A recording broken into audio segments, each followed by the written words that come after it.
Om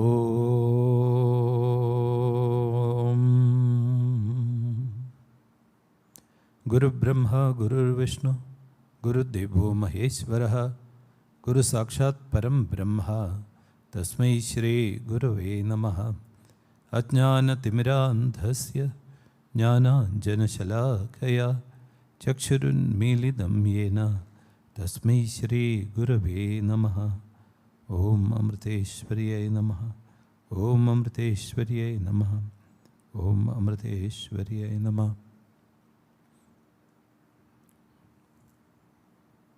Om Amriteshwariyai Namaha.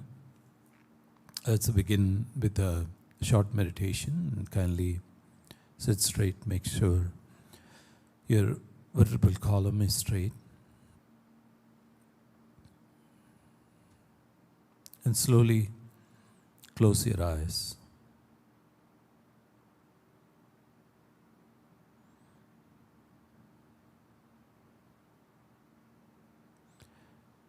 Try to watch your breath,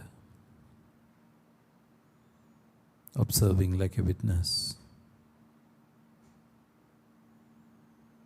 allowing the free flow of the breath without any impediment or tension.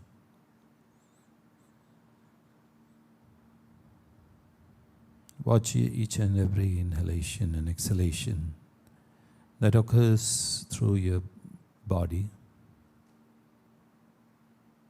just like the flow of the river.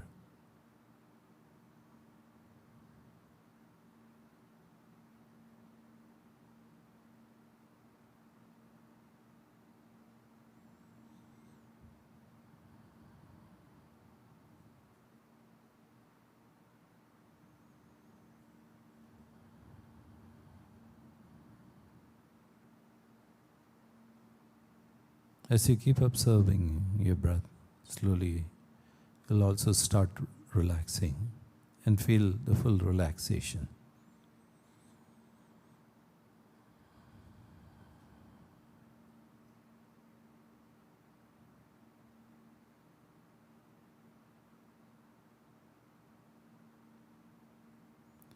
Now we'll chant Om 3 times.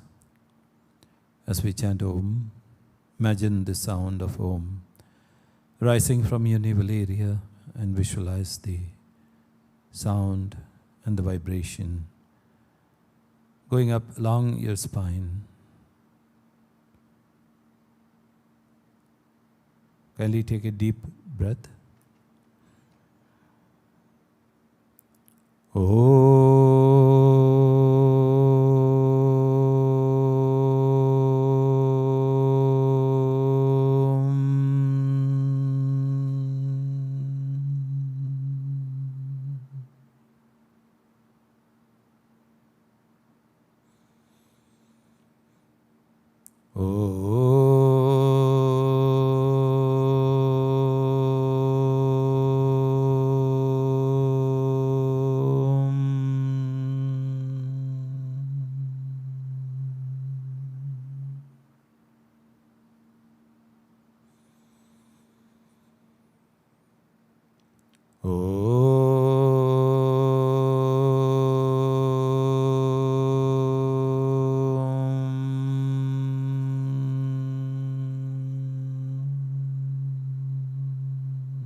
Now feel the reverberations of Om in each and every particle of your body.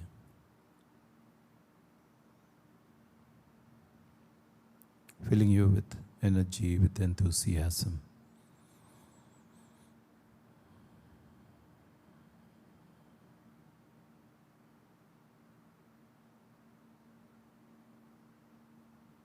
Once again, focus on your breath. Breathing normally, but with full awareness of every inhalation and exhalation.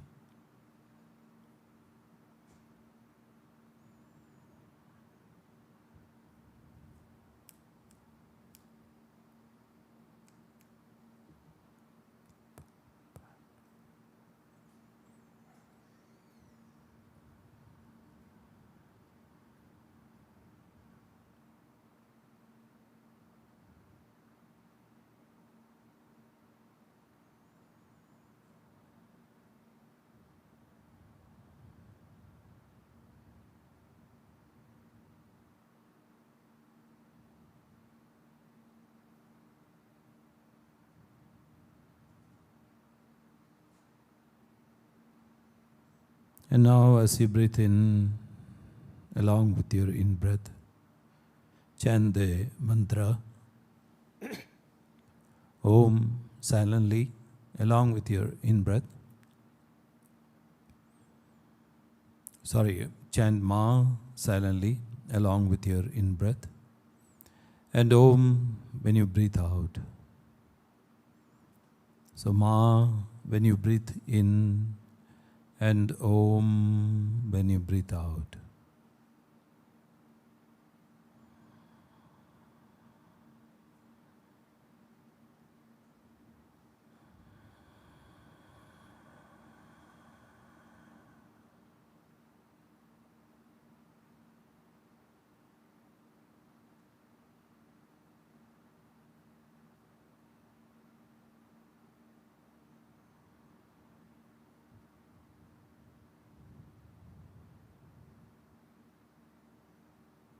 Ma is a representation of divine love and Om of divine light. Though you don't have to visualize love and light, you can just feel the vibrations of love and light within you.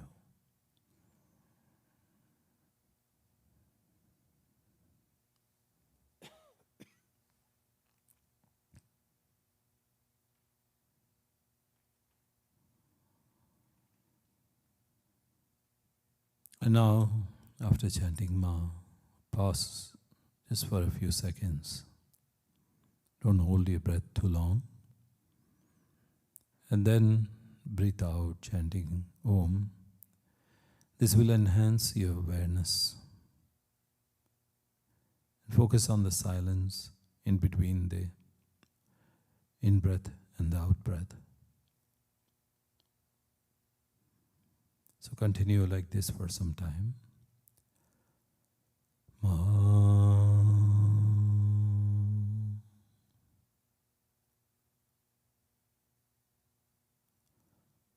Om.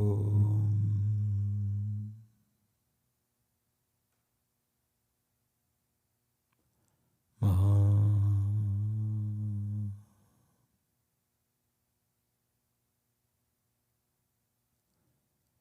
Om. Continue for some time.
Slowly and slowly, the reverberations of Ma and Om become more and more subtle.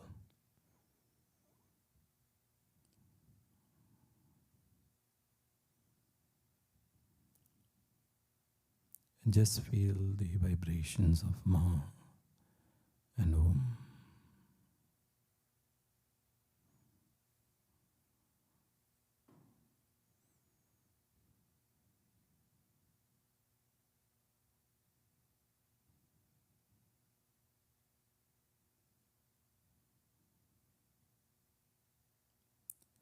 Feel the love, the light in your heart. And visualize your heart being filled and overflowing with love and light. Imagine your heart to open up like a bud blossoms into a beautiful flower.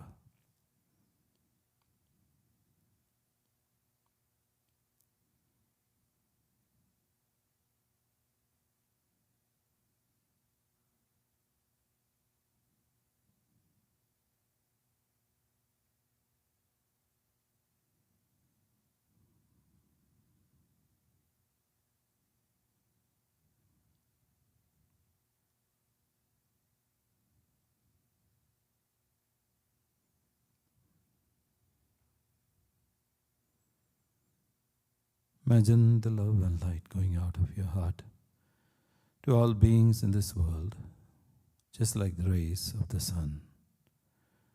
And as the light falls on each and every one of them, visualize they also become more loving, more peaceful, more blissful and more compassionate. Imagine this whole world to be filled with that light of love and peace and compassion and bliss. While imagining so, we'll chant the Loka Samasta prayer 9 times. Om Loka Samasta Sukhino Bhavantu Loka Samasta Sukhino Bhavantu Loka Samasta Sukhino Bhavantu Loka Samasta Sukhino Bhavantu Loka Samasta Sukhino Bhavantu Loka Samasta Sukhino Bhavantu Loka Samasta Sukhino Bhavantu Loka Samasta Sukhino Bhavantu Loka Samasta Sukhino Bhavantu. Om Shanti Shanti Shanti. Om Shri Gurubhyo Namaha. Harihi Om.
Om Dhyayamo Dhavlavagundhanavatim Tejomayim Naishtikim Snigdha Pangavilokinim Bhagavatim Mandasmidashrimukhim Valsalyamritavarshinim Sumadhuram Sankirtanalapinim Shamangi Madhasikta Suktim Amridanandatmikam Ishwarim Om Sadashiva Samarambham Shankaracharya Madhyamam Asmadacharya Paryandam Vande Guru Parambaram Sruti Smriti Purananam Alayam Karunalayam Namami Bhagavat Padam Shankaram Logashankaram Shankaram Shankaracharyam Keshavam Bhadarayanam Sutra Bhashya Kritau Vande Bhagavandau Punah Punaha Ishwarau Guru Ragmedi Murti Bheda Vibhagine Vyomavat Vyapta Dehaya Dakshina Murtaye Namaha Om Amriteshwariyai Namaha Om Amriteshwariyai Namaha Om Amriteshwariyai Namaha.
Can you cut it for a minute?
Om Amriteshwariyai Namaha. I'm sorry for the interruption. So in the previous sessions, we have been looking at how Sage Narada has been giving instructions to the king, and he has been telling how King Yudhishthira, how a householder should be living and what are all the dharmas or the duties of the householders. And we have been looking into that. And we know that he also discussed about the various caste systems and how each caste and each varna should have their duties also.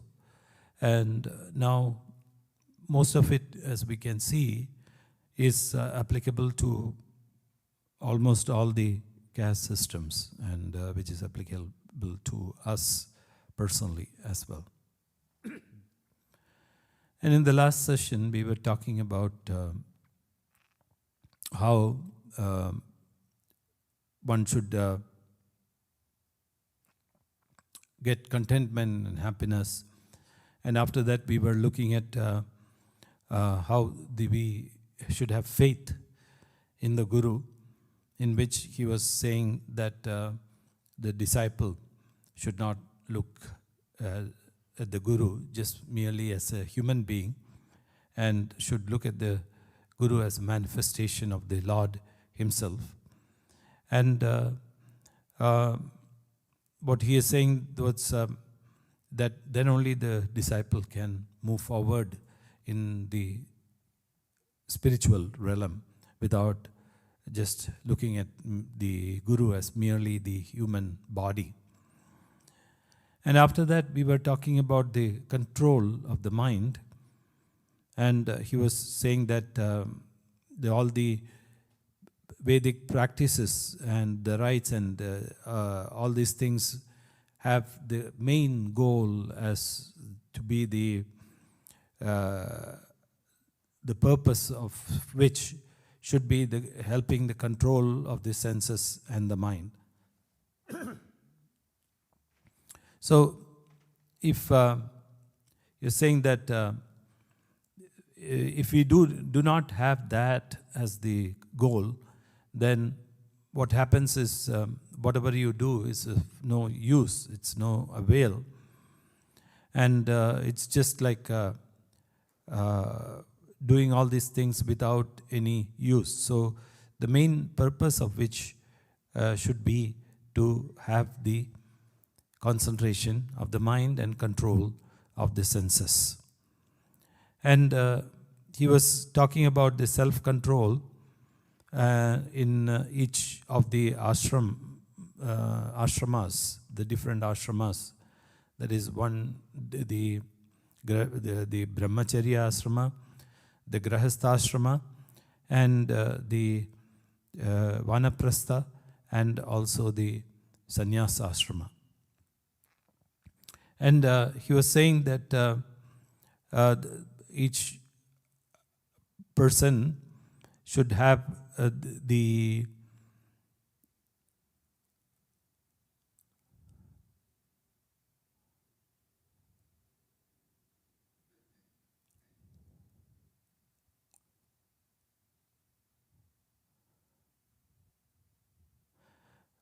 So before that, let's discuss a little bit about the control of the mind. And he was saying that these practices will help the control of the senses. And if they are not, then it's merely considered as purposeless hardship. And he was saying that just as agriculture, trade do not help one to attain the goal of spiritual communion but become obstructing factors, so can the charitable works and sacrificial offerings of a man be if he is an asat, an extrovert, devoid of any higher idea about life. So you're saying that asat means one who is not focusing on spirituality, so whose mind is bent on material pleasures. So if he's saying that if his mind is extroverted and there is no use in having all these rites and all these practices also. A man who is intent on the control of the mind, that's what we said last time, that if he finds obstruction at home, he should become non-attached, give up the idea of possession, and become a mendicant and live alone in solitude. So this is what he was explaining last time. And I was saying that this, even though most of us are in the Grahastha asrama, and so what happens is, it's not practical nowadays just to leave homes and go and find a lonely place. That's not the idea. But to have the spiritual practices is done at home itself in spite of all the obstacles, and just start doing it from your home itself. And he was also telling that how to meditate. And he's explaining, O king, taking a seat on clean and level ground, he should sit there with his body, neck, and head erect, and repeat the mantra Om. And until the mind is free from desires, he should sit with eyes half closed, as if looking on the nose, and regulate the prana, apana, and pranayama, consisting of puraka, kumbhaka, and rechaka. So he says that if the mind is not under control, then you should have your eyes closed, because half closed or fully closed in this sense. Why? Because if the eyes are open, the mind will run after the objects through which the eyes perceive. And then he says, regulate the prana and apana by pranayama. So you shouldn't do any special pranayama, but as we were doing the Ma Om, that's what Amma gave us the Ma Om meditation for, so that we can watch and regulate the breath. Why? Because the breath and the mind are related to one another, and in a very intricate manner, because as you see that whenever the mind is agitated, the breathing rate also goes up. And when we are calm, then we breathe very slowly. So that's how the breath and the mind are connected. So, since the mind is very subtle, and we cannot control the mind, we are controlling the mind through the breath, so that is where the connection comes. So as we start breathing slowly, the mind also will relax, which we see during the Ma Om meditation. And he says, whenever the mind runs away under the stress of desires, a discriminating person should draw it towards the heart again and concentrate it there. So when you look at this, is all these instructions. This is exactly what Amma gives during meditation. And she says, whenever the mind runs after the sensual objects or sensory objects, she says, she asks us to think about this and ask the mind this question, O mind, is there any point in running after these things? So why are you running after these glittering seashells? That's what she says. And which appears to be diamonds. And you think those are diamonds, but they are nothing but seashells. So Amma gives the same instructions with a different flavor, and for us to understand in a much better fashion. And they are saying the same thing. So whenever the mind runs off, gather the mind, bring it back to the center. And he's saying that to the heart, so which is to the center. And what happens? He says the mind of an aspirant who practices like this without break will soon subside in calmness as the fire that has consumed the fuel. So if we keep doing that, the mind will slowly start subsiding. The mind that is not agitated by sexuality and other passions and has been calmed by the cessation of all moods and is enjoying the bliss of Brahman will never again become outward going. So unless and until that moment, when the mind is calmed by all the outward objects and the subjects, so what will happen is, if the mind is not going outwardly, then it will become calm. And as it settles, it will naturally go inward. And when we go inward, what will we get? We are getting the bliss of Brahman, of the Supreme Consciousness. And once we start enjoying that, then it will not go out anymore. And now he talks about self-control, ideal for all ashramas. So he says a person who has once left the state of a householder, which is the field for the acquisition of dharma, artha and kama, to become a sannyasin, but again goes after threefold worldly values, is a shameless man, an eater of his own vomit. So you cannot put it in much better words. And so it is to just give us a shock and tell us that a person who has left the householder state, that is was a grahastha and who is what is his, if he's still going after dharma, artha and kama, that is acquisition of dharma, artha and kama, so all these different things, then what happens is they are saying he's an eater of his own vomit. And there are certainly people who at first declare that this body, which is perishable and will be reduced to feces, worms, ashes, etc., can never be the Atman, but afterwards, under the influence of evil tendencies, again make their dependents and disciples praise this very body. So, he's talking about many other people, so spiritual people, who first would say that this body is nothing but, nothing but blood, skeleton, and all these things, and feces. And yet, after some time, what happens when they start becoming gurus? Then they will start saying that, okay, you can now worship me.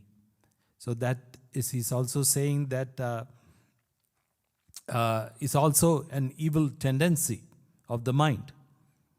And a householder's abandonment of the prescribed rights and the duties, a brahmacharian's violation of his vow of celibacy, a vanaprastha's fondness to live in towns and villages, a sannyasin's addiction to sensuous indulgence, such conduct marks them as mere pretenders, as the meanest followers of their respective ashramas.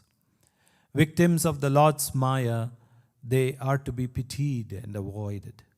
So if you see anybody who is, as I was saying, who has a householder who has abandoned the rights, a brahmachari who has violated his vow of celibacy, and a vanaprastha who wants to live in towns and villages, and a sannyasin addicted to sensual indulgence, so just avoid them and just have pity on them. So when a person has come to understand that the Atman is one with the existence, knowledge, bliss, why should that knowing one, who must have already swept away by all his tendencies for sensuous indulgence from the mind, again get engrossed in such indulgences and fatten his body? So he's saying, you have come to an understanding that the Atman alone is existence, Sat Chit Ananda, that is existence, knowledge and bliss. And if again you are being swept by all the tendencies for sensual indulgence, then what is the use.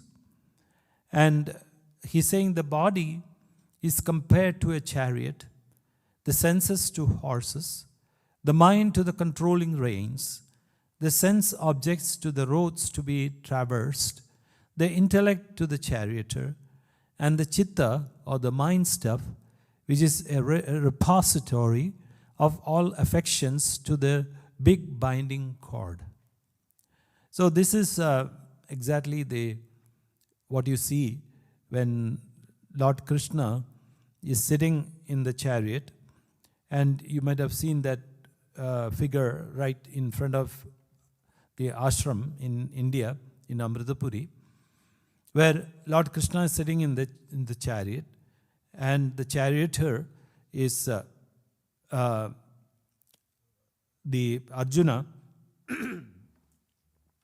and the one who is controlling. So he's saying, so the chariot is compared to the body. And then there are the 5 horses.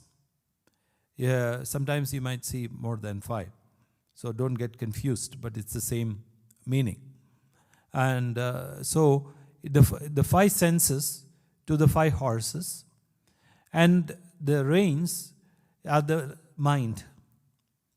And the sense objects to the roads to be traversed, and the intellect to the charioteer.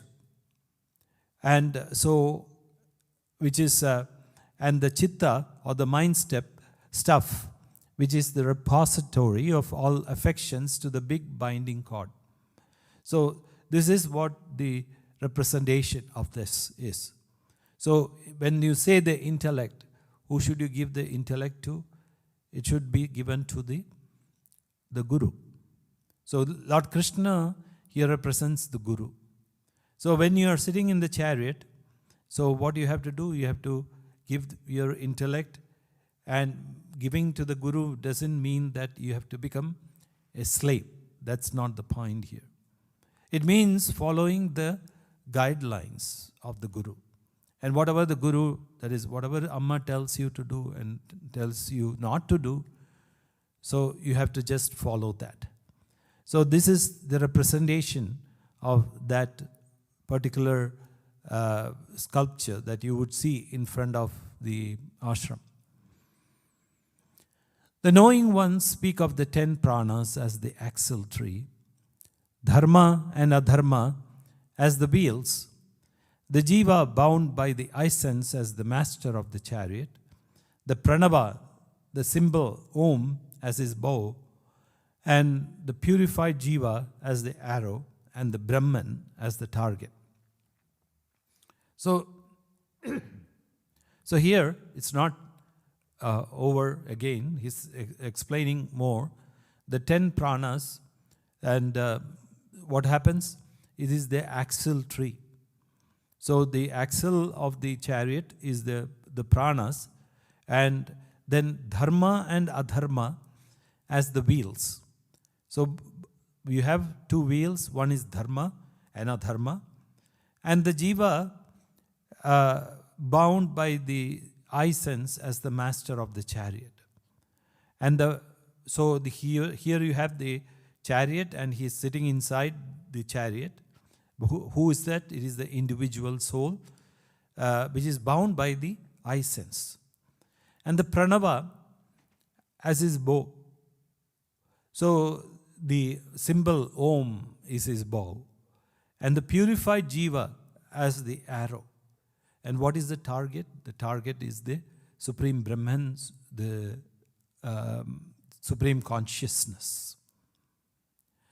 It says attachment, anger, greed, grief, infatuation, fear, conceit, pride, feeling of insult, jealousy, dacoity, violence, rivalry, passionate involvement, heedlessness, hunger, sleep. These are all manifestations of rajas and tamas, and are enemies of a spiritual aspirant. So all these, he gives a long list.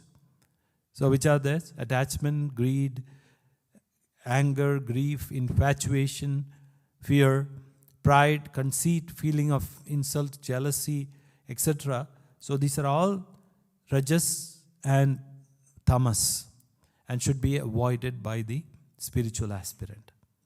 And sometimes, so you have to understand this is for a very advanced aspirant. Sometimes for advanced aspirants, even sattva, which is usually helpful in spiritual development, can become an obstruction as kindness becomes in the case of Jada Bharata. So ultimately, all the three gunas have to be transcended. So when you reach sattva guna, the height of sattva guna, and even sattva, as they say, the sattva, whether you are bound by a chain made of iron or chain made of gold, it is actually an imprisonment. So these three qualities, once you have transcended rajas and tamas, when you come to sattva, ultimately, and you are filled with pure sattva, even that has to be transcended completely. Why? Because he's saying the case of Jada Bharata, which we will see the story later. What happens was Jada Bharata his name was King Bharata. And King Bharata was a great king of India, and it was after the name Bharata was given to India, because he ruled India, and India was known as, and still known as, Bharat. And so after Bharata, India got the name Bharat. And it was the Britishers who came and named it as India and changed the name to in a name where they could pronounce it much better. So the name Bharat is still there. And so Jada Bharata was the king Bharata in his previous incarnation. And what happened to him was that he had renounced his kingdom. He was such a great king, and he was ruling in such a good fashion that after some time he decided to renounce everything and become a sannyasin. And what happened was, while he was practicing one day in the river, and while he was doing his practices, he saw a deer, a pregnant deer that was chased by a lion, jump into the river. And out of the fear, the deer gave birth to its child, and in the process it died. So this, the doe was left without its mother. So Jada Bharata, what's it? Fawn, sorry. The fawn was left without its mother, and when Bharata saw this fawn without its mother, he became very compassionate to it.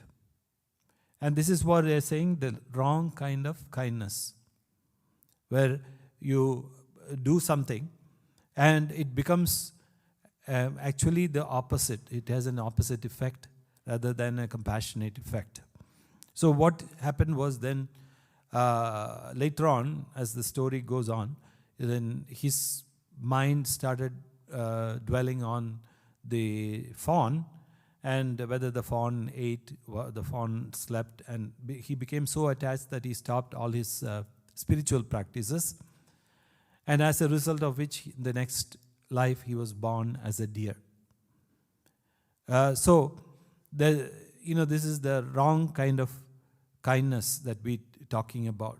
So he says, even as kindness, because if we do not be very discriminate, even sattvic qualities can become an obstruction. So what happened, in my case also, one time I saw a guy who was lying on the road, and I knew that he was completely drunk, and he was just lying there on the road. So I thought, let me go and help him. And I went and shook him, and I was trying to pour some water on his head and all these things. And then he said, coolly, he just opened his eyes and said, just go away. I'm enjoying. Why are you disturbing me? So such people do not need any help. They don't want any help. And if we go and try to help them, then this is what happens. And so even kindness, when we, as Amma says, we have to use it very discriminatively and be kind only to the people who deserve that. For example, the other example Amma gives is if you give money to a person who's homeless, and sometimes what they can do is they can go and take drugs, or they can drink alcohol and create more problems for other beings. So your kindness is contributing to more restlessness in the society. So that should not be the case. So he's saying that even when at that time, when pure sattva, you have to even renounce that sattva. And it says, when the chariot of the human body has been mastered by the complete subdual of the senses, then the sword of knowledge, sharpened by the service of great men, should be taken in hand, and all the enemies mentioned above should be killed with the strength derived from Achyuta.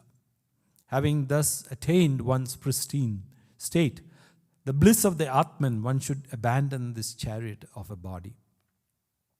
So he says, what should you do? Once you have mastered the human body and completely subdued the senses by the sword of knowledge. And why? How do you do that? Is also, he's saying, sharpened by the service of the great men. So by serving your guru and by knowledge. So what happens? You have to kill all the enemies, the aforementioned enemies, greed, all these other things. So all the negative qualities should be killed.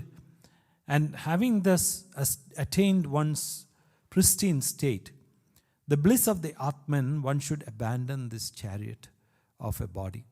So after reaching that state, that's when you abandon the body. And if one does not follow the path described, the horses of the senses, which always gallop forward, directed by the charioteer of intellect, will land the heedless man in the midst of robbers of sense objects. And these robbers will haul the master of the chariot, the jiva, along with the horses and the charioteer, into the dilapidated well of samsara, which is characterized by the dense darkness of ignorance and the constant fear of death. So what happens if you do not follow the path? Then what will happen? These horses, which is the senses, will direct you to and take you to this land of robbers of the sense objects. And then what will happen? You will fall into this well, and which is of dense darkness and ignorance and constant fear of death. So this is what happens if you do not properly control the senses.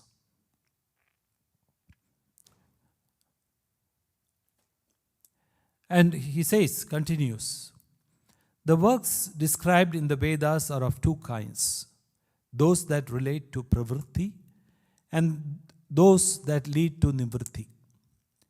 By following the path of pravritti, one gets repeated births, whereas by nivritti, one overcomes rebirth and attains to immortality. So he says there are two paths.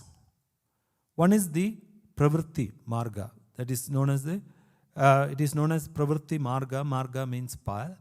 And pravritti means one who gets repeatedly born again and again. Whereas the nivritti marga, what happens, one stops rebirth and attains to immortality. And he says all sacrifices involving slaughter of animals or requiring an abundance of materials such as Agnihotra, Darsha, Purnamasa, Chaturmasya, Pashuyaga, Somayaga, and rites, offering of Bali, all these forms of sacrifice are called Ishta. And buildings of temples, of public gardens, wells, tanks, etc., arranging for distribution of water, all such charitable works stand for Purta. If all these are done with desire for their fruits and are consequently contributive to mental disquiet, they all fall within pravritti or acts leading to rebirths. If done without desire as offering to the Supreme Being, they take the character to the nivritti or liberation. So he's saying, doing all these things. Suppose we are doing different rites like Agnihotra, this yaga, this yajna, Pashu yaga, Soma yaga, then Bali. Bali is, offering sacrifices to your ancestors, as well as there is another thing which is involving the slaughter of animals. So if you do all these things, and also he's talking about building temples, doing all these sorts of charitable works, what happens if you've done it with a desire? Then the fruits are consequently contributive to mental disquiet, and this falls under the pravritti marga. So you might have seen, there is one example which I can say, like for example, when you go to, especially the Indian temples, they have stones with the names of people. This people contributed this, such and such person contributed this stone, that stone, or did this, did that. So basically, they are saying that if you do it for your name and fame, and it's for your own ego, and you're just inflating the ego by doing such charitable acts, then what happens? It is going to the pravritti marga. So why? See, you are asking this question, am I not doing a good thing? Right? By feeding people. Say, for example, I'm feeding people. And isn't that a good thing to do? Yes, of course. But here, you have to understand, there is a difference between doing it without the ego and with ego. And when we do with ego, then what happens? It is the sense of I-ness there. I am doing this. I, the Great, is giving all these things. So at that moment, what happens is you are seeing the other person as somebody who needs something, who wants something. And it seems like you have it, so you're giving it to them. You're seeing the other person as a poor person. And he needs something from you. And you are doing a great meritorious service to them. And so, what happens is, of course, when you do something like that, you earn punya, merit. And where does the punya go? And so it is accumulated and when into your bank. And later, because of this punya, you have to again take rebirth. Whether it is paba, that is negativity or negative sin, or you can say it is punya, merit. Paba is also demerit. Whether it is merit or demerit, you have to go through it. And so, if So what he's saying is, one of the things that we have to do is have to relinquish the I-ness. And by doing that, then what happens, the punya, that neither the punya nor the papa affects us. So this is the trick for doing it. So we have to have that attitude that I am not doing this. This is being done through me by God, by Amma, by the Guru, and I am just an instrument to manifest this. So that's why the necessity of a Guru is so important. Because as you can see, when we start giving to other people, the ego slowly starts coming up. And, slowly and slowly, some people get the kick also of giving, because why? Because I, the great, is giving to other people. So here, that's why when you come to the ashram, that's the first thing that Amma teaches us by asking us to do seva. And when you do seva, naturally, just as we are trained in the outward world, you feel the ownership that I am doing this seva, that seva. And the first thing that happens when you start doing seva, of course, you start getting the bliss, a little bit of bliss. And as you keep doing seva for a few days, then somebody will come and tell you, you're doing it completely wrong, and you're not good for these things. You go and change your seva, do something else. Right? And you might be doing something very simple as chopping vegetables or planting a tree, and then they'll come and shout at you, why did you plant it here? It's the wrong place, and you don't know how to take care of trees. You have to go and do this, that thing. So all these things will happen. Why? Because then Amma has started working on you, on your ego. And you should not feel the ownership. You should not feel that you are doing seva by your own, with your own ego. And you, the individual, should vanish. And it should be Amma who's making you do the seva. And slowly, as you keep doing this, the I-ness will vanish. And it will just feel that you are just like a vessel through which the water flows. The water of Amma's grace flows. And that is where the real feeling of seva comes. That I am not the doer, that Amma is the doer. So then the pravritti marga, that is the one which will lead you to all the rebirths and all the other problems, will slowly start changing to nivritti marga, where you will start understanding that, the problems of all these things, and then you will slowly start changing your attitude, where you will not have to take any more birth. So whether it will be, sin or papa or demerit, or punya, that is merit, it will not affect you. Why? Because the Guru will make sure that you are not attached to neither papa nor punya. So, if you are not attached to it, then what happens is it will just go away. And you are not the person who is identifying with that.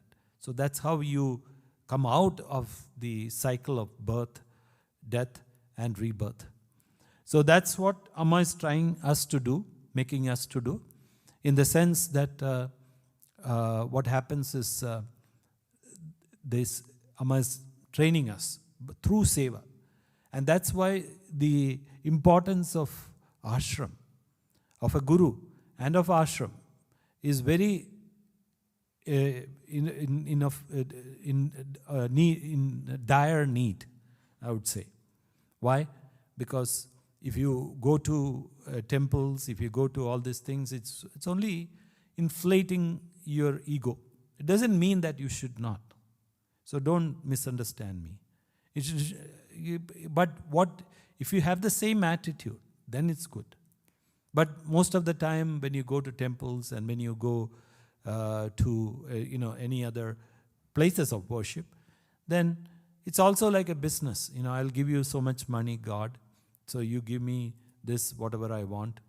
And so it's kind of a business. And secondly, as Amma says, when you come out of the temple, after doing the pradikshina, going around the circumambulation, and when you see a beggar sitting outside, you kick the beggar.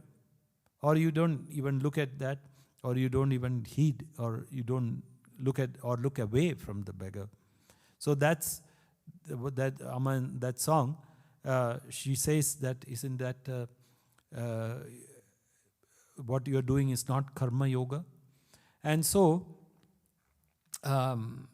in this respect, there is also a good question that comes, because whenever Amma, great Mahatmas like Amma, perform any work, they are also earning papa and punya, right? How do they earn papa? Of course, they don't earn so much of papa, demerit. But when they are walking, and when they are walking, they might be stepping on ants or some other small insects, and they will die. And when they are breathing, they are killing a lot of bacteria, just like any of us. So then, of course, they have a whole, bank full of merits. And they don't care for that. So what happens to the merits, the bank of merits and the bank of demerits? So that's why they say you should not ridicule a great saint. Why? Because when you start ridiculing them, automatically the bank of demerits, that is papa, will come to you. It's just a nature of law of nature. So what happens is, it's like the water that flows down, and so whatever actions you do against the saints, that will naturally incur papa or sin or demerit. And this is the reason why they say you should praise a saint. Not that they want it, not that they require it. As you praise a saint, as you say good things about a saint, then what happens? Naturally, the merits, the punya, will come to you. So because they don't want any papa or punya for themselves, so they just freely distribute it to the people. And so when you praise them, the punya comes, and when you ridicule them or when you criticize them, the papa comes to you, or demerit comes to you. And so this is how, that is the exact reason why they say that you should praise, or you should have good thoughts about a saint. Even if you don't have a good thought, don't have a negative thought. That is the most important thing. You should have an open mind. When you go to see a saint, you should have an open mind and not criticize them or not finding fault. I remember just a couple of years ago, one lady came and she was talking to Amritapuri. She went to India, she came to Amritapuri.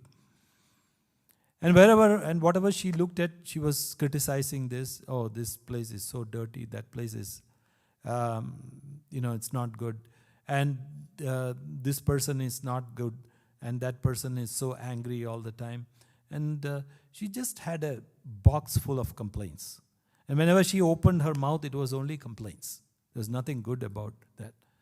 So I just took her to Amma and explained to Amma that when whatever she sees only negativity. So Amma said, daughter, have you come here for inspection? And why did you come here?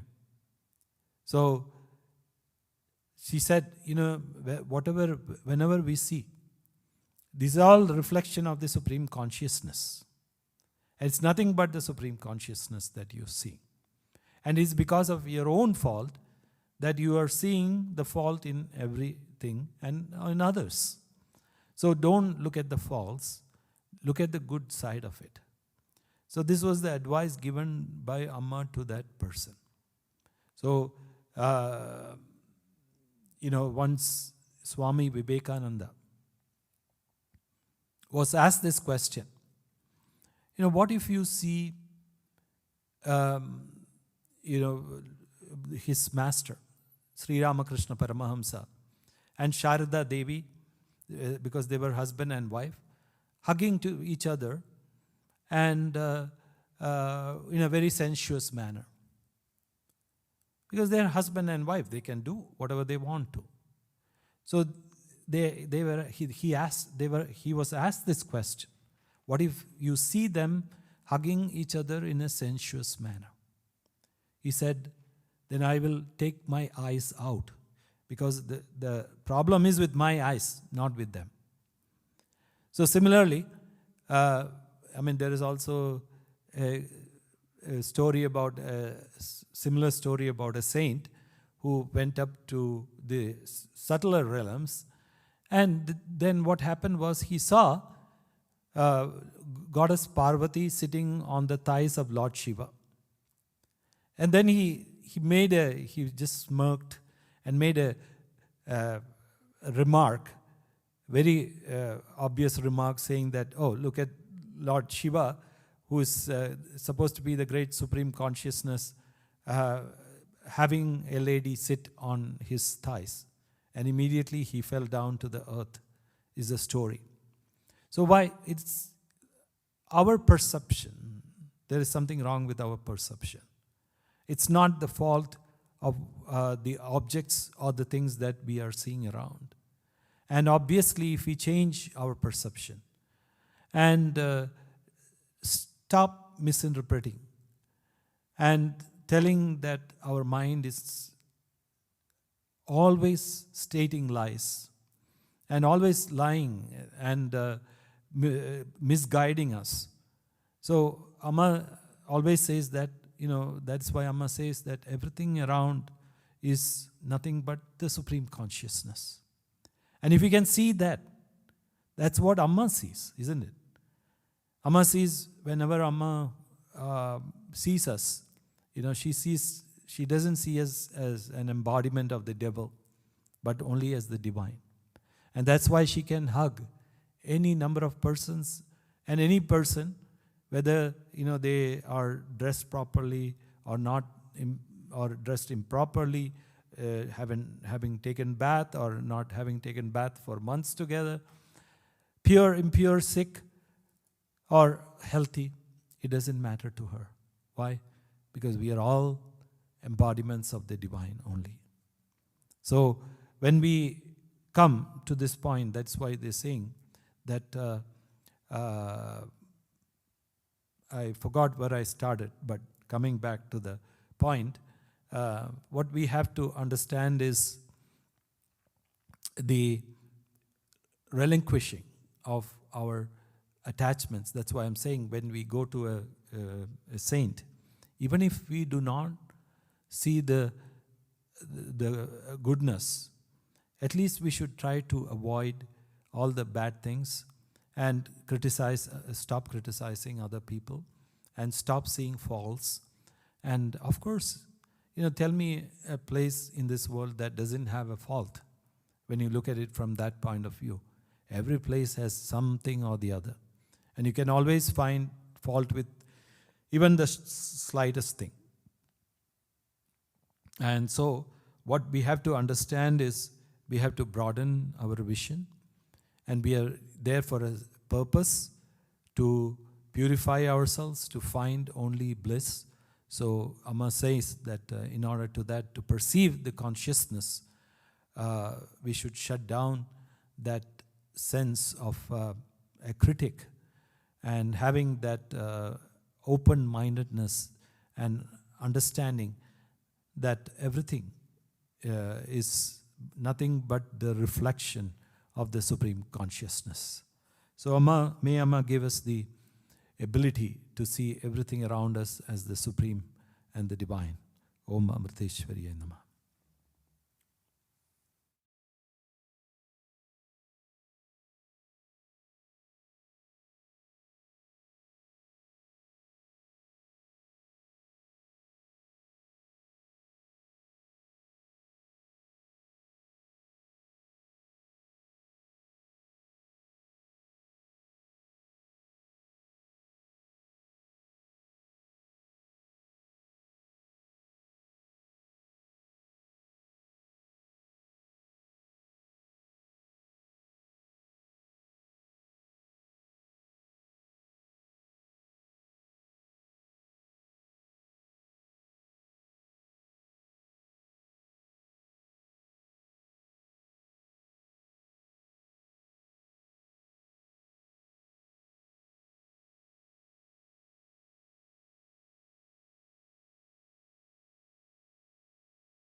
Amritanandamayi जय जय सद्गुरु रूपिणी मां, मंगलकारिणी मां, वंदे करुणा निर्झरी मां।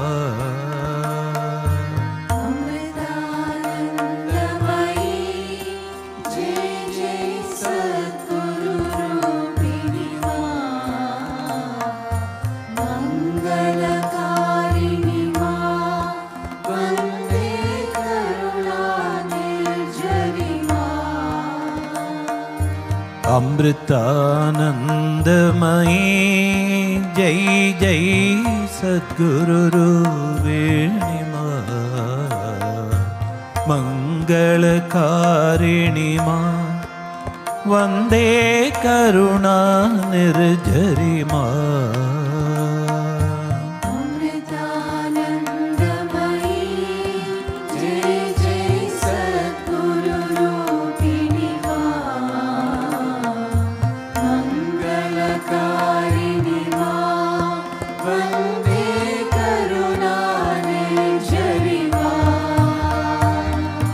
प्रेम तरंगिणी मां, जय जय विमल सुहासिनी मां। प्रेम तरंगिणी मां, जय जय विमल सुहासिनी मां। शुभ्रावरणलसे वंदे ज्योति सुकेशिनी मां। अमृतानंदमयी जय जय सद्गुरु रूपिणी मां, मंगलकारिणी मां, वंदे करुणा निर्झरी मां। सत्यस्वरूपिणी मां, जय जय नित्य निरंजिनी मां। स्वरूपिणी मां, जय जय नित्य निरंजनी मां। शक्ति महेश्वरी मां, वंदे भक्तिरसोन्मणि मां। अमृतानंदमयी जय जय सद्गुरु रूपिणी मां, मंगलकारिणी मां, वंदे करुणा निर्झरी मां। कर्म विधायिनी मां, नित्यमधर्म विभञ्जिनी मां। कर्म विदायिनी मां, नित्यमधर्म विभञ्जिनी मां। जगदोद्धारिणी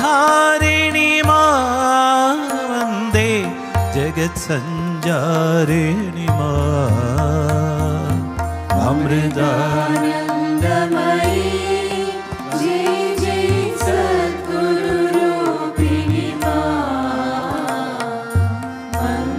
मङ्गलकारिणि माम् वन्दे करुणानिर्झरि माम् सद्गुरु ज्ञानमयी जय जय त्याग निदर्शिनि माम् सद्गुरु ज्ञानमयी जय जय त्याग निदर्शिनि माम् दुःख विमोचिनि मां वन्दे सद्गतिदायिनि माम् अमृतानन्दमयी जय जय सद्गुरुरूपिणि माम् मङ्गलकारिणि माम् वन्दे करुणानिर्झरि माम् प्रेमतरङ्गिणि मां जय जय विमलसुहासिनि माम् प्रेमतरङ्गिणि माम् जय जय विमलसुहासिनि माम् शुभ्रावरणलसे वन्दे ज्योतिसुकेशिनि माम् अमृतानन्दमयी जय जय सद्गुरुरूपिणि माम् मङ्गलकारिणि माम् वन्दे करुणानिर्झरि माम् सत्यस्वरूपिणि मां जय जय नित्यनिरञ्जिनि माम् सत्यस्वरूपिणि माम् जय जय नित्यनिरञ्जिनि माम् शक्तिमहेश्वरि मां वन्दे भक्तिरजोन्मनि माम् अमृतानन्दमयी जय जय सद्गुरुरूपिणि माम् मङ्गलकारिणि माम् वन्दे करुणानिर्झरि माम् कर्मविधायिनि मां नित्यमधर्म विभञ्जिनि माम् कर्मविदायिनि माम् ध्येयमधर्मविभञ्जिनि माम् जगदोद्धारिणि मां वन्दे जगत्सञ्जारिणि माम् अमृतानन्दमयी जय जय सद्गुरुरूपिणि माम् मङ्गलकारिणि माम् वन्दे करुणानिर्झरि माम् सद्गुरु ज्ञानमयी जय जय त्यागदर्शिनि माम् सद्गुरु ज्ञानमयी जय जय त्यागनिदर्शिनि माम् दुःख विमोचिनि मां वन्दे सद्गतिदायिनि माम् अमृतानन्दमयी जय जय सद्गुरुरूपिणि माम् मङ्गलकारिणि माम् वन्दे करुणानिर्झरि माम् अमृतानन्दमयी जय जय सद्गुरुरूपिणि माम् मङ्गलकारिणि मां वन्दे करुणानिर्झरि माम् अमृतानन्दमयी जय जय सद्गुरुरूपिणि माम् मङ्गलकारिणि माम् वन्दे करुणानिर्झरि माम् वन्दे करुणानिर्झरि माम् वन्दे करुणानिर्झरि माम् वन्दे करुणानिर्झरि माम् वन्दे करुणानिर्झरि माम् वन्दे करुणानिर्झरि माम् वन्दे करुणानिर्झरि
गजानना हे गजानना गजानना हे गजवदना गजानना हे गजानना गजानना हे गजवदना गजानना हे गजानना गजानना हे गजवदना गजानना हे गजानना गजानना हे गजवदना गजानना हे गजानना गजानना हे गजवदना गजानना हे गजानना गजानना हे गजवदना गजानना हे गजानना गजानना हे गजवदना गजानना हे गजानना गजानना हे गजवदना वारणमदहर गजानना पार्वती नंदन गजानना वारणमदहर गजानना पार्वती नंदन गजानना कारुण्यालय गजानना कारणपुरुष गजानना कारुण्यालय गजानना कारणपुरुष गजानना गजानना हे गजानना गजानना हे गजवदना गजानना हे गजानना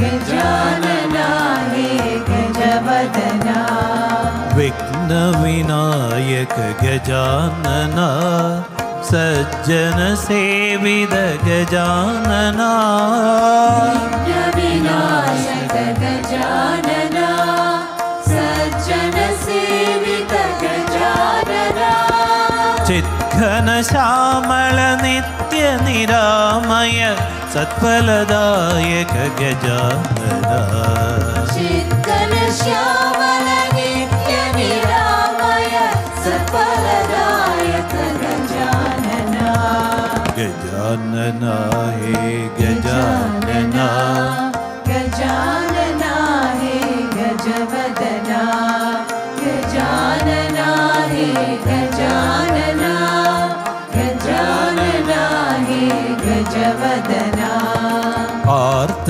संरक्षक गजानना आत्म प्रकाश गजानना आर्त संरक्षक गजानना आत्म प्रकाश गजानना आनंदामृत पूरित मोद सुराधिप सेवित गजानना आनन्दामृत पूरित मोद सुराधिप सेवित गजानना गजानना हे गजानना गजानना हे गजवदना गजानना हे गजानना गजानना हे गजवदना गजानना हे गजानना गजानना हे गजवदना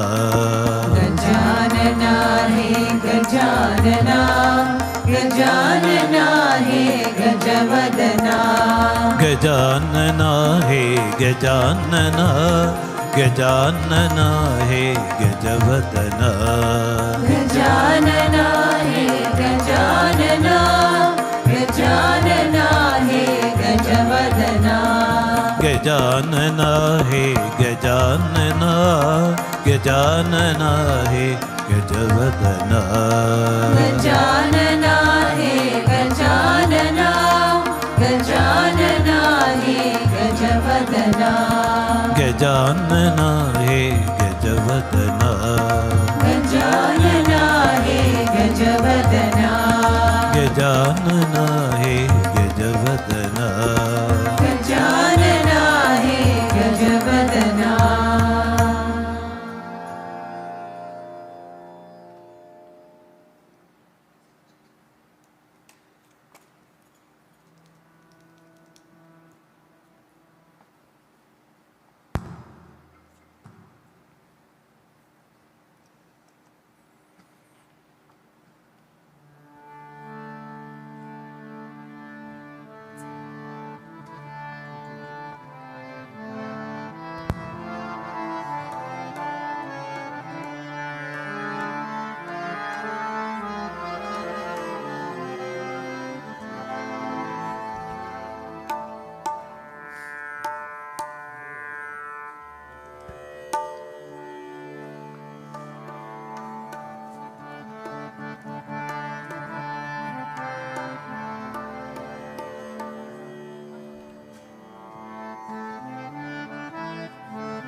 Jai Jai Ram Sita Ram, Jai Jai Ram Sita Ram, Jai Jai Ram Sita Ram, Jai Jai Ram, Jai Jai Ram Sita Ram, Jai Jai Ram Sita Ram, Jai Jai Ram Sita Ram, Jai Jai Ram, Jai Jai Ram Sita Ram, Jai Jai Ram Sita Ram, Jai Jai Ram Sita Ram, Jai Jai Ram, Jai Jai Ram Sita Ram, Jai Jai Ram Sita Ram, Jai Jai Ram Sita Ram, Jai Jai Ram.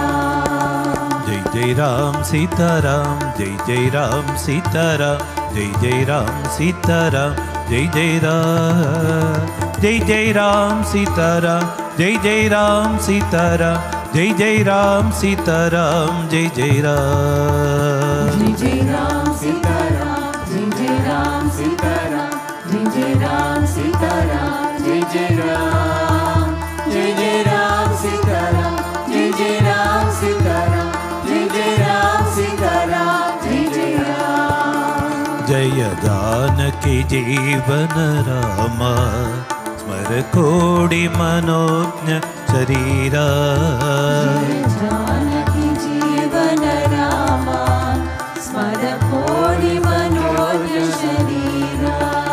Mithilapadi Hridaya Nivasa, Bhumi Manas Padma Vihara, Mithilavati Hridaya Nivasa, Muni Manasa Padma Vihara. Jai Jai Ram Sita Ram, Jai Jai Ram Sita Ram, Jai Jai Ram Sita Ram, Jai Jai Ram, Jai Jai Ram Sita Ram, Jai Jai Ram Sita Ram, Jai Jai Ram Sita Ram, Jai Jai Ram, Jai Jai Ram Sita Ram, Jai Jai Ram Sita Ram, Jai Jai Ram Sita Ram, Jai Jai Ram, Jai Jai Ram Sita Ram, Jai Jai Ram Sita Ram, Jai Jai Ram Sita Ram, Jai Jai Ram. Bharadanana Chandra Chakora, Marudatmaja Vandida Pada, Bharatanana Chandra Chakora, Marudatmaja Vandita Pada. Dridasayag Chapa Manojna, Dashakandara Darpa Vinasha, Dritashayika Chapa Manonya, Dashakandara Darpa Vinasha.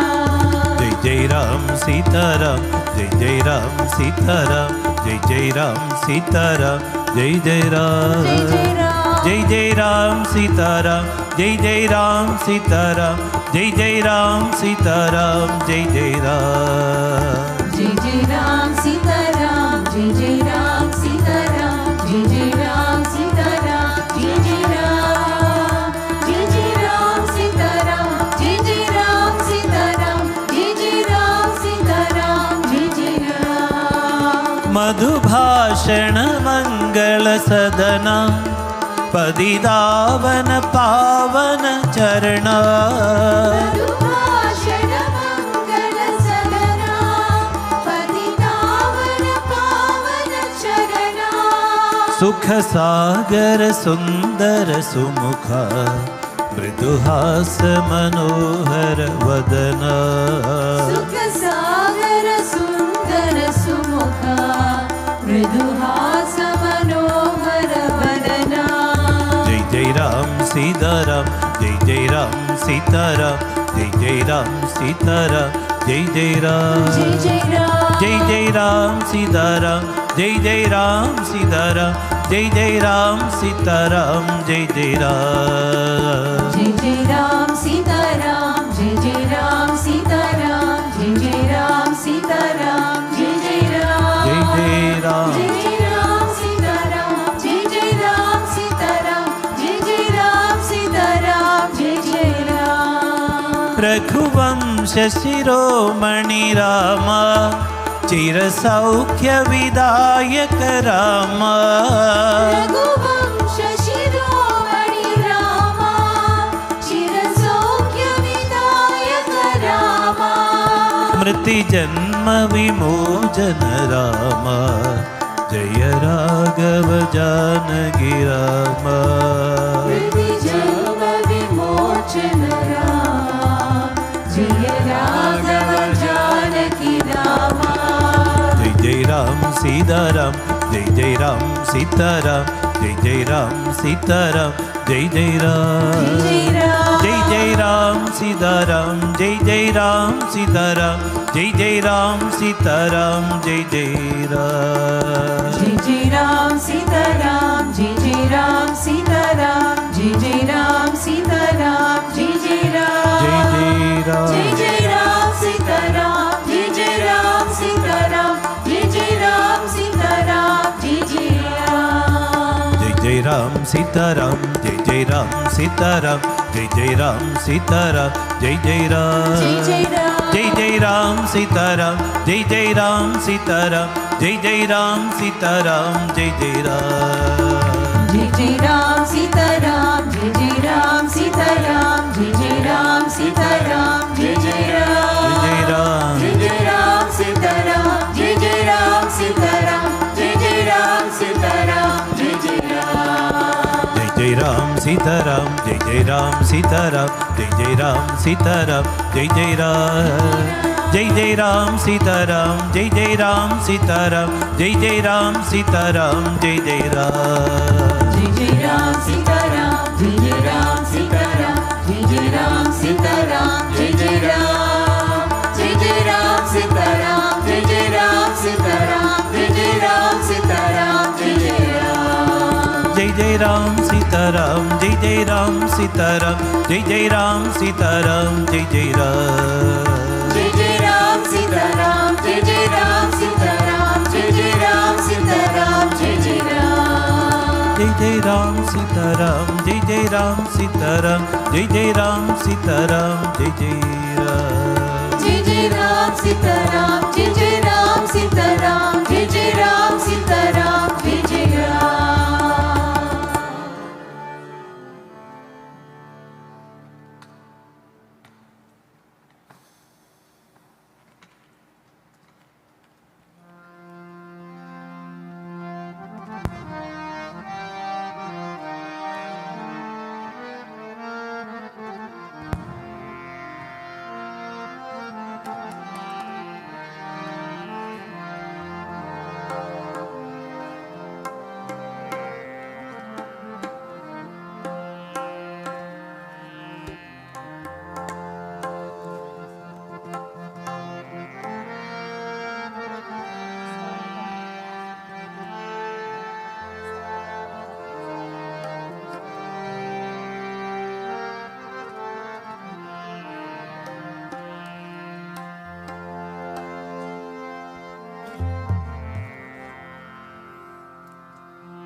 जय कल्याणी जय भवानी देवी दुर्गे माता जय कल्याणी जय भवानी देवी दुर्गे माता जय कल्याणी जय भवानी देवी दुर्गे माता जय कल्याणी जय भवानी देवी दुर्गे माता जय कल्याणी जय भवानी देवी दुर्गे माता जय कल्याणी जय भवानी देवी दुर्गे माता जय कल्याणी जय भवानी देवी दुर्गे माता जय कल्याणी जय भवानी देवी दुर्गे माता अम्बे माता दुर्गे माता अम्बे माता दुर्गे माता अम्बे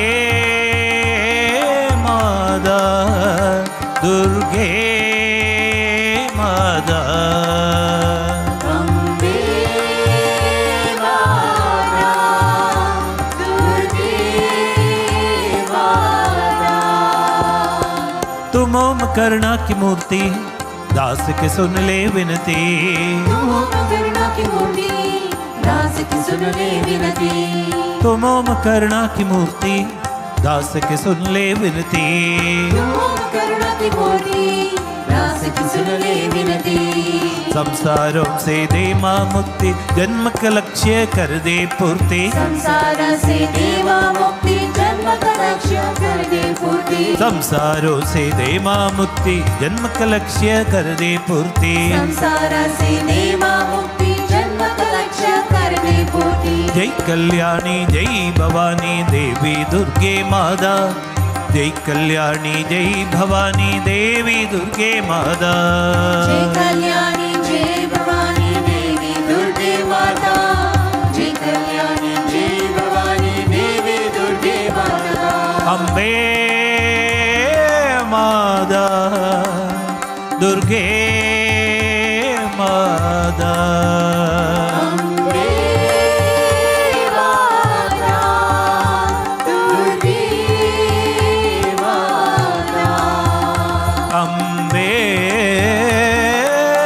माता दुर्गे माता। अम्बे माता दुर्गे माता। दुखों की चिंता दूर कर दे, भाव भक्ति का दिल में भर दे। दुखों की चिंता दूर कर दे, भाव भक्ति का दिल में भर दे। दुखों की चिंता दूर कर दे, भाव भक्ति का दिल में भर दे। दुखों की चिंता दूर कर दे, भाव भक्ति का दिल में भर दे। तव चरणों में करूँ मैं अर्पण, तेरे लिए माँ है ये जीवन। तव चरणों में करूँ अर्पण, तेरे लिए माँ है ये जीवन। तव चरणों में करूँ मैं अर्पण, तेरे लिए माँ है ये जीवन। तव चरणों में करूँ अर्पण, तेरे लिए माँ है ये जीवन। जय कल्याणी जय भवानी देवी दुर्गे माता, जय कल्याणी जय भवानी देवी दुर्गे माता। जय कल्याणी जय भवानी देवी दुर्गे माता, जय कल्याणी जय भवानी देवी दुर्गे माता। जय कल्याणी जय भवानी देवी दुर्गे माता, जय कल्याणी जय भवानी देवी दुर्गे माता। जय कल्याणी जय भवानी देवी दुर्गे माता, जय कल्याणी जय भवानी देवी दुर्गे माता। जय कल्याणी जय भवानी देवी दुर्गे माता, जय कल्याणी जय भवानी देवी दुर्गे माता। जय कल्याणी जय भवानी देवी दुर्गे माता, जय कल्याणी जय भवानी देवी दुर्गे माता। अम्बे माता दुर्गे माता, अम्बे माता दुर्गे माता। अम्बे माता दुर्गे माता। अम्बे माता दुर्गे माता। अम्बे माता दुर्गे माता। अम्बे माता दुर्गे माता। अम्बे माता दुर्गे माता। अम्बे माता दुर्गे माता। अम्बे माता अम्बे माता दुर्गे माता। दुर्गे माता। अम्बे माता। अम्बे माता।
वन्दे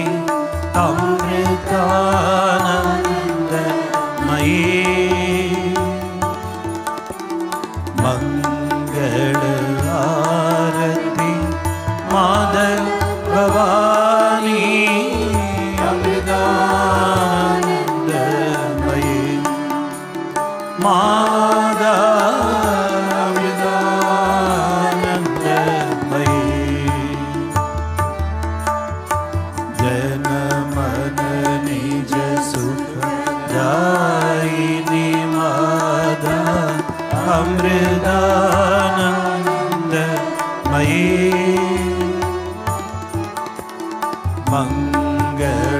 मंगलकारिणी वंदे जननी अमृतानंदमयी माता अमृतानंदमयी सकलागम निगमादिषु चरिते अमृतानन्दमयी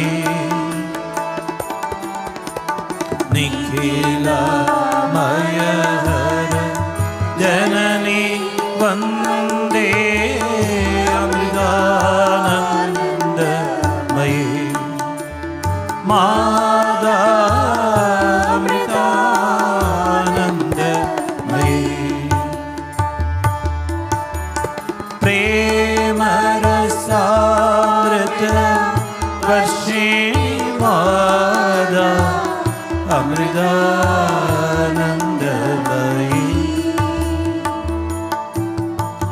प्रेम भक्ति संदायिनी माता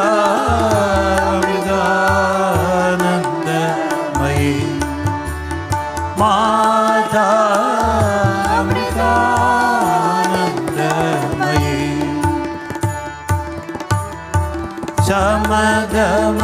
शमदमदायिनी मनलयकारिणी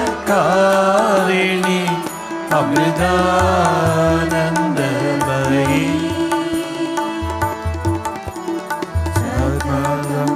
मम हृदि वसदा देवी अमृतानंदमयी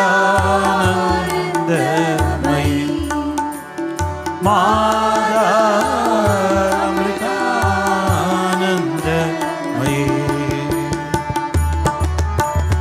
पदिदोद्धार निरंतर हृदये अमृतानंदमयी परमहंस पद निलये देवी अमृतानंदमयी माता अमृतानंदमयी हे जननी जनि मरण निवारिणी अमृतानंदमयी हे जन परिपालिनी जयदा अमृतानंदमयी माता अमृतानंदमयी सुरजन पूजित जय जगदम्बा अमृतानंदमयी सहज समाधि सुधन्ये देवी अमृतानंदमयी माता अमृतानंदमयी माता अमृतानंदमयी माता अमृतानंदमयी ओम जय जय जगजननी वंदे अमृतानंदमयी मंगल आरती माधव भवानी अमृतानंदमयी माता अमृतानंदमयी माता अमृतानंदमयी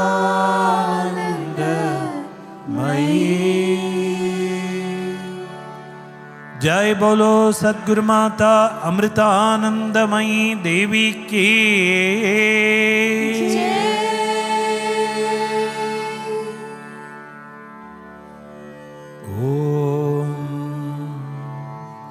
असतो मा Sadgamaya Tamasoma Jyotirgamaya Mrityorma Amritam Gamaya.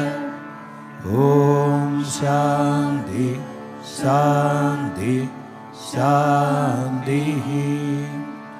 Om Loka Samasta Sukhino Bhavantu.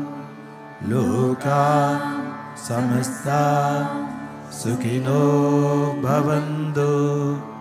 Loka Samasta Sukhino Bhavantu.